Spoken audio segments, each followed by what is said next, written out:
আমরা ধরে নিতে পারি এই 6 সপ্তাহ যে সুযোগটা, এটা যদি আমরা ব্রিজ হিসেবে ব্যবহার করি যে এই সময়টাকে আমি এভাবে কাজে লাগাবো, সুতরাং এটা কতটুকু গুরুত্বপূর্ণ হবে আমাদের এই কোর্স শেষে আমরা দেখতে পারবো যে আমাদের কতটুকু গ্যাপ এবং কতটুকু অর্জন।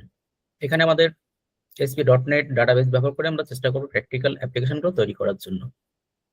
এই জিনিসটা আমরা একটু ভালো করে দেখি। আমরা এই 6 সপ্তাহে কোন সপ্তাহে কতটুকু পর্যন্ত করতে চাই, প্রথম উইকে টুলস গুলো তো রেডি করতে হবে। আমাদের এখানে কি টুলস ব্যবহার করব? সবাই আমরা ভিজুয়াল স্টুডিও ব্যবহার করব।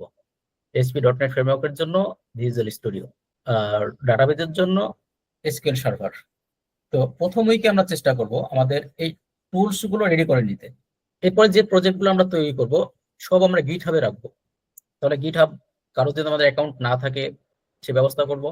তাহলে আমাদের এই 6 সপ্তাহের প্রথম সপ্তাহ নিয়ে আমরা যদি কথা বলি, এখানে আমাদের কষ্টের কিছু নাই যে আমাদের এই প্রথম উইকে যে কাজগুলো করব খুব কষ্টের কাজ, কোনো সেটার সুযোগ নাই। শুধু আমাদের টুলস গুলো রেডি করব, ছোট্ট একটা অ্যাপ্লিকেশন তৈরি করব, ওটাকে রিপো পর্যন্ত গিটহাব পর্যন্ত রেখে দেবো।